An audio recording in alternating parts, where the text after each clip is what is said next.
Today's video, we're going to talk about supporting your skin. This is particularly important for some if you have tried products and it's not worked, or you don't want to depend on skin products. And today I'm going to talk about the 3 Ps of skin support. 3 Ps. I wrote this one here. 3 Ps of skin support.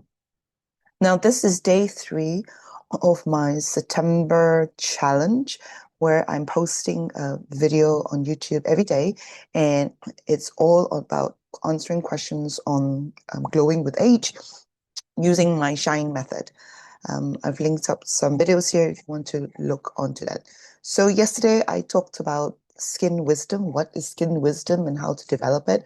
And today we are going to expand that on how to support it as one of the pillars. There were 4 pillars in this skin wisdom, and one of them was support. And how can we support our skin? So the 3 Ps are physical, physiological, and psychosocial. Okay, so think about it as like a garden. Like a garden. So physical is like the garden, what you can see, like the grass, what you can see on the skin. So like the skin tone, the skin texture, maybe pigmentation. Is it red? Is it irritated? So it can also feel when you're feeling it as well. Feeling, is it rough? Is it dry? Is it irritated and sensitive? So all that's kind of the physical part. So looking at the skin barrier, the how it turnovers, the oil production. So that's the physical, supporting our skin physically. The next is supporting our skin physiologically. So physiologically is almost like the soil in the garden. We can't see it, but we can measure it. Okay, so like hormones, inflammation, and the immunity. So those things support the skin. So I will pick out each one and we will expand on it, but I just want to give you an overview at the moment so you it it's quite clear which area you need more support in. And then the last one is psychosocial. Supporting your skin is psychosocial way. So this is the area where we can't see it, but we know it's there. So in the garden analogy is like the sun. We can't grab it, we can't see it, we can't really measure it. I don't think so. Maybe if you're a geologist, you'll tell me, maybe you can measure it. Uh, and but we know it's important. We know it's important for the garden to grow. The wind, for to move pollen and seeds. You can tell I don't garden, but I would like to garden. But so that's kind of how the wind and then energy as well. The pollution around it, the energy we give. So the psychosocial is really looking at the mind, the spirit, and the how our energy affect our skin health. So those are the 3 areas. So let's break it down to individually and expand it a bit more. Okay. So let's look at physical first. I think physical is easier to address first because it's what we see. Okay, it's what we see and it's what most people reach out first. What's a new product? What product can I get? Go to a doctor's and you write a prescription. That's what they see. So I look at supporting physically at looking at products, routine, and treatments. Okay, so products, I find that working with women's skin for the last 18 years and even dealing with my own skin as well at 47 years old, it is my skin at 47 years old, the less products I use, the better or the happier my skin was. I would say the better because there's no bad or worse. It's really more the happier my skin was. My skin is calmer. So products that I myself put my patients on is calming products, hydrating products, because it's different layers. So first of all, we want to reduce inflammation in the skin because we know inflammation can speed up the aging process, speed up wear and tear. Okay, not just our skin, but also internally in our body as well. So when we are using products to reduce inflammation first, and then after that, to repair the epidermal barrier, because the barrier is what protects our skin from the external environment, and also how do you explain it? Yeah, it's to build that resilience, but talking about building skin deep resilience. So if your epidermal barrier is strong, so the surface epidermal barrier is strong, you're just a lot better at dealing with triggers, environmental triggers, even people from people as well. So the stronger it is, the better. So once you improve your epidermal barrier, then then you can once it's calm, then you can play around with stimulation, activation, um, regeneration, all that kind of thing. Because most of the time, people go down to the very strong active ingredients like retinol, acids, and they're great and they help, but for some people, it's too much too soon. So for me, I don't use retinol, like the pure retinol, because my skin can't take it. I just don't like it. My skin just doesn't like it. I don't like to go through um that transition, so it just does not like it. So I I use products like hyaluronic acid, um, ceramides, a lot of moisturizers, facial oils, so the when as we age, our skin will get drier because of drop of hormones, our skin will get more sensitive, our layer, the epidermis or the top layer of our skin becomes thinner as well because we lose our ceramides. And so all that we need to replenish in from our products. And then moisturizer, sunscreen is very important. And exfoliation, I would recommend going more with chemical exfoliation rather than physical exfoliation. What I mean is chemical is like fruit acids, lactic acid, um, what's it called? Or fruit enzymes. So those things that really gently break down the bonds of the dead skin cells and help to lift up. Because if you're using physical exfoliation, that's more like scrubs, harsh scrubs, and you tend to scratch your skin. You create kind of micro tears, micro traumas. So it irritates the skin, increased risk of inflammation, infection, and although it feels really nice at the beginning, but the next day, you find that I find that your skin gets oilier because your skin is trying to repair. Because after almost you think about using, what's it, what's the word? Those metal scrub things to scrub. I don't know what they're called to scrub the dishes, those metal things. Yeah, I equate that to that. Really, it's not a very nice feeling for your skin. I don't think your skin really likes it. Um,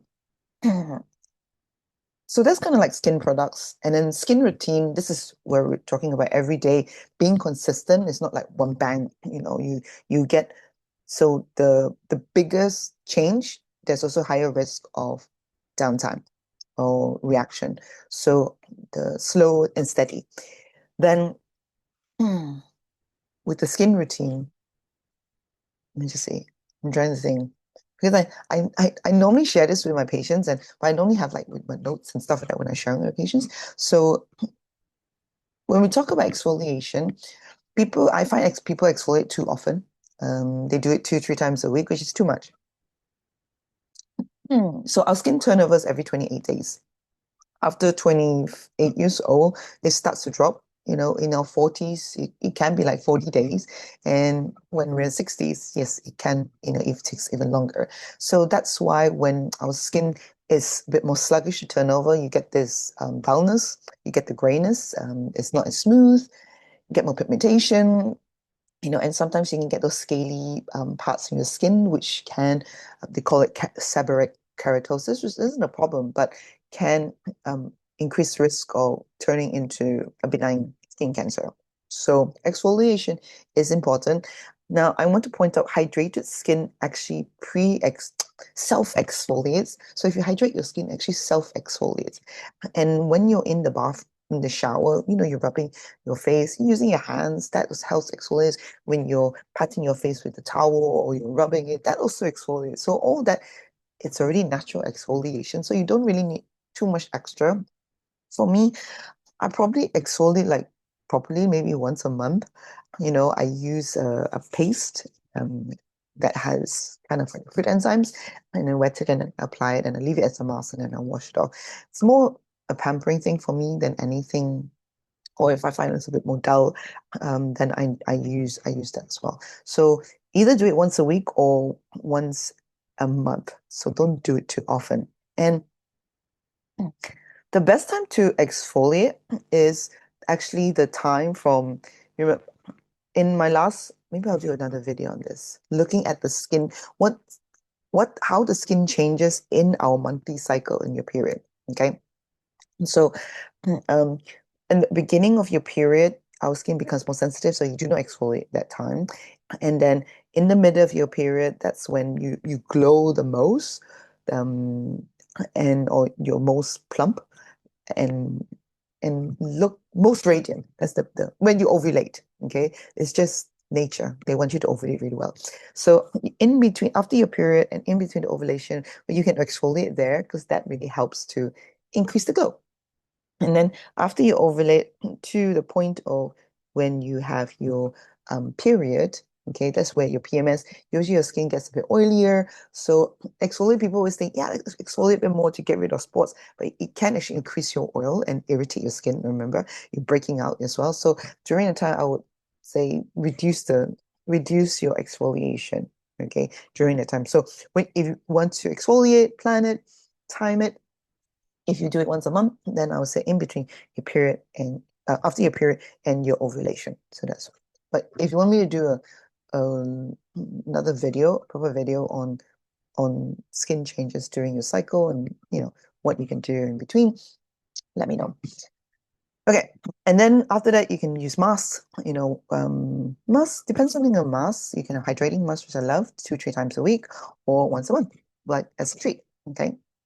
So that's kind of like supporting your skin physically. Okay, think about how can we balance rest and repair and rejuvenate versus wear and tear. So again, depending on how much stress you have on your skin, whether you're traveling a lot, whether there's a lot of pollution, depending where you start. So that's the physical part. Okay. Next is the physiological, supporting your skin physiologically. So inflammation, and that's looking at the gut, how we respond to food, immunity, looking at our defense mechanism, really, our defense support, and then looking at our hormones. Now, when we're looking at the food and gut health, you can do the food sensitivity test or a stool test. The last time I did my food sensitive test probably was 3 years ago, and my stool test, I did mine before I got pregnant, just to optimize my health. And I've not needed one since. So if you find that you have gut symptoms like bloated, bloating, um, gastric reflux, feeling nauseous after specific foods, or you break out after specific foods. That's another one. If you want to test it more specifically, you can test it blindly. So just take a diary and write down, after specific foods, what does your skin feel? Maybe in your cycle, sometimes your skin may react differently to different types of food depending on your time of your cycle. It's interesting because hormones really affect a lot of things. Then afterwards, you can, what's the word called? Oh, my brain just had a brain fart, really. Yes, talking about gut. Okay, so nauseous, bloating, also your bowel movements, whether you're constipated, diarrhea, or or it's a lot of mix. If you get not IBS as well, that's those kind of things. Then I would recommend getting a stool test because then you know what's going on inside, and if needed, then you can address it or treat it. Sometimes you can have a overgrowth of fungus or parasites or dysbiosis or bacteria. So our gut has bacteria, good bacteria, and I won't say not bad, but good bacteria.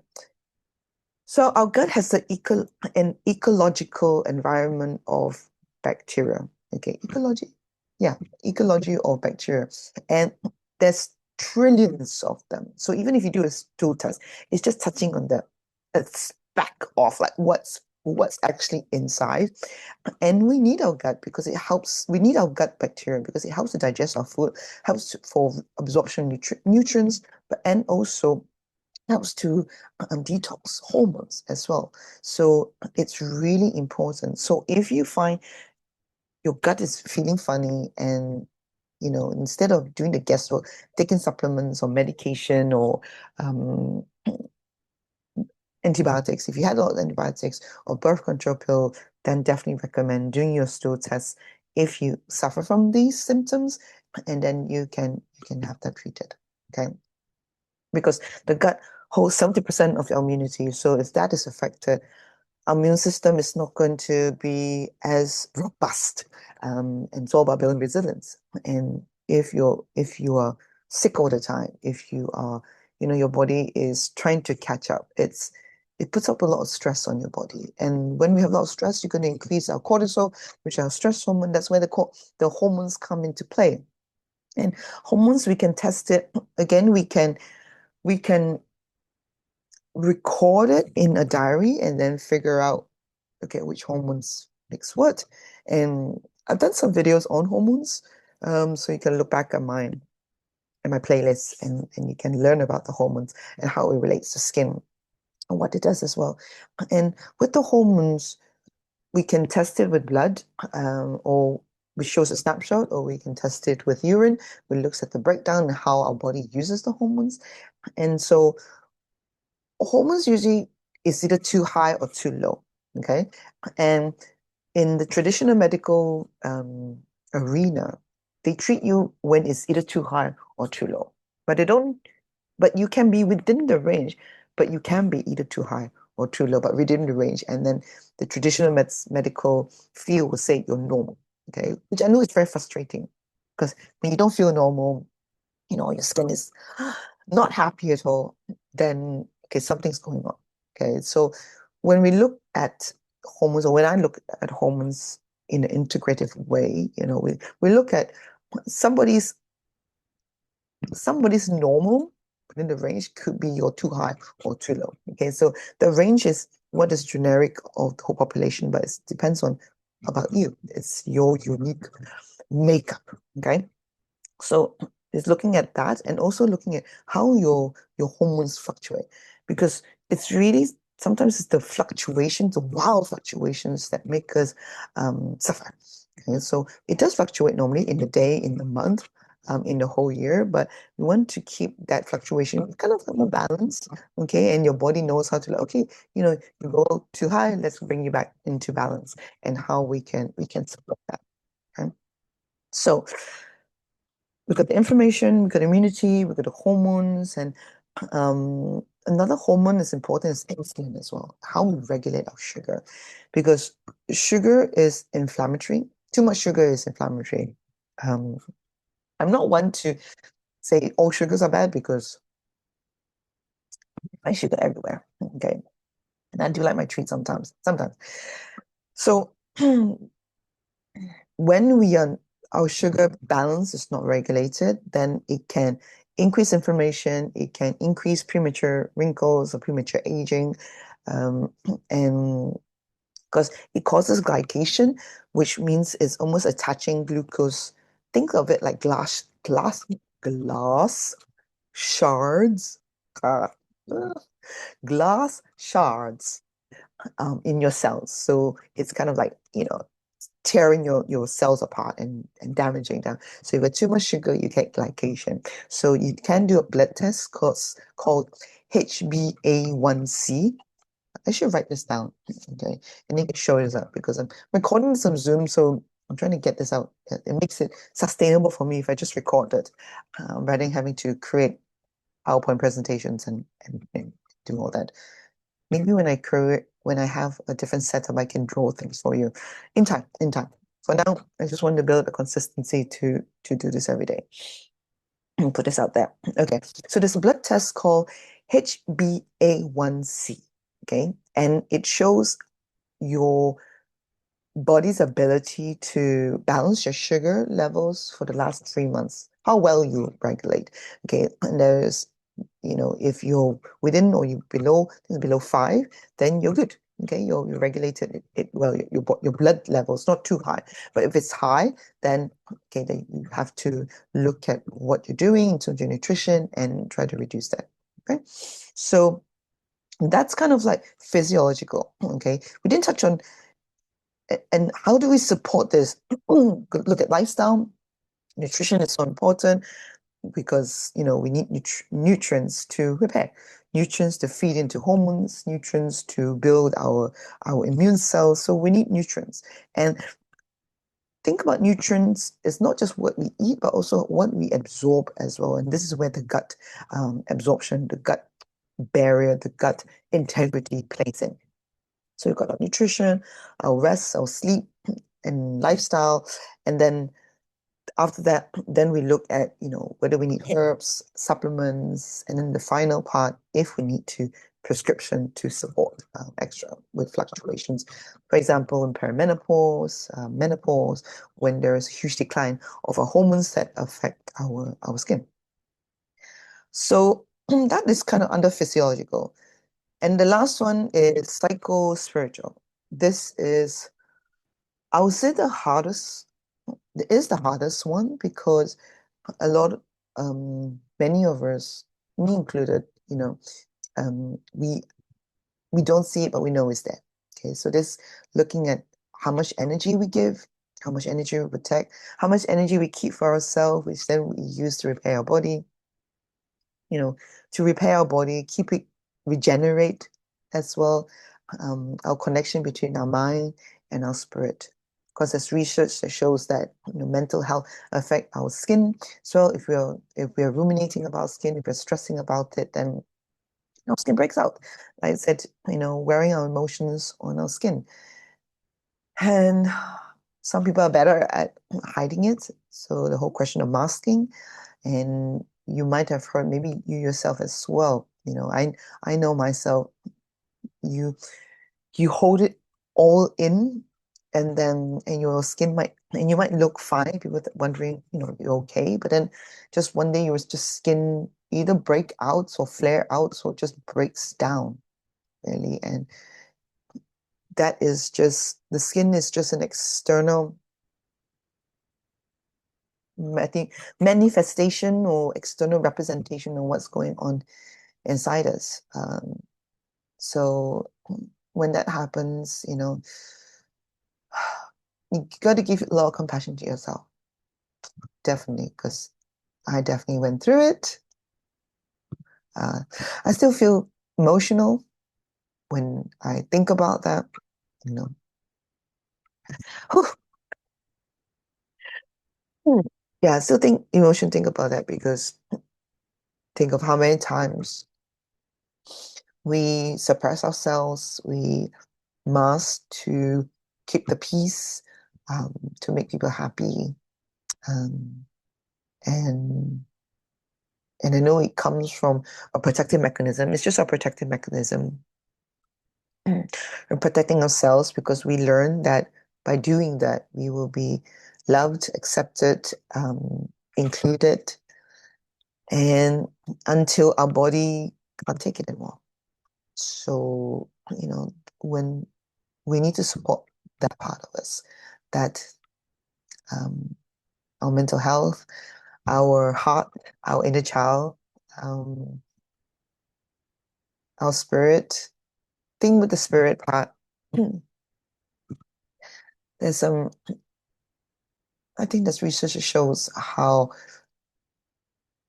in some cultures they use spirituality to heal, improve their well-being. And I think it's a lot about hope, feeling there is hope for us. And there is, we're not we're not doomed. And I think, yeah, it's scary because I know how it feels like. When your skin breaks out, you're so worried of going out. You cancel appointments, you hide away. So it's like a vicious circle, isn't it? We want our skin, We want our skin to feel better, so that we feel better. But then we need to feel better before our skin is better. So it's a chicken egg thing, and we have to. This is what I've learned, in the 47 years. We learn to get better at holding space for ourselves when our skin flares up. We get better at being compassionate, being patient with ourselves. That self-talk, it's so important how we talk to ourselves and not trying to sugarcoat things and not trying to cheerleading motivation. Yes, it can work at the beginning, but after a while, it's like, I mean, think about it. If you're feeling sad, someone's like, no, don't be sad. Think about the bright side. Like, you just want to, hmm. So when that happens, we just have to acknowledge that we feel, yeah, it's sad. It's sad. Sometimes we feel angry. Um, there's a level of shame in it and guilt as well. And and it's okay to feel all these things. And we have to learn for it to move through us. And if we need to, we either work with a coach or a therapist to help us process it, to help it move through us. Because there's part of me that still feels that. And I just got better at holding myself and taking care of myself and not letting that run my life. Okay. So learning how to talk to ourselves differently, um, being more learning to express ourselves in a different way. So if we're always hiding under our skin, then can we do something different? What can we do differently to express ourselves that doesn't involve looking at camera, looking at ourselves? It could be art, it could be singing.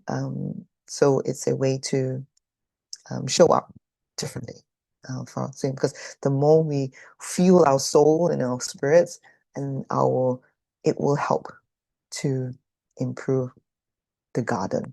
So remember this, yeah, we get enough sunlight, enough wind, good vibes, energy, and also tending to our garden as well. All this will, this will, it's more likely to bloom, really, and glow with age. Okay. Uh, that always gets me. Then the psycho spiritual always gets me. Okay. But hopefully, the 3 P's of skin support was helpful. Let me know if you have any questions below. If you want anything to me to explain more at the back of this video, let me know as well. I've got 30 days to do this. So any questions, and it helps me to get some ideas on what videos to produce as well. Um, yeah, so find this helpful, save, like, subscribe if you want to follow my 30-day journey on this. And I will see you tomorrow. Right? Have a great day.